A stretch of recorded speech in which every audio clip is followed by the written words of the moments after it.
Hello there, my name is Alex, and welcome to the Smart Sales Point of Sale video tutorial series.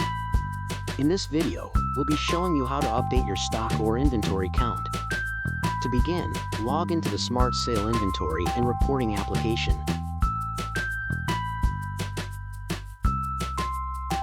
Next, navigate to Inventory Management, then click on Stock Count. By default, this list loads the first 200 items based on the category selected. If you'd like to see all items, click on the Find button next to Description, making sure the search box is empty.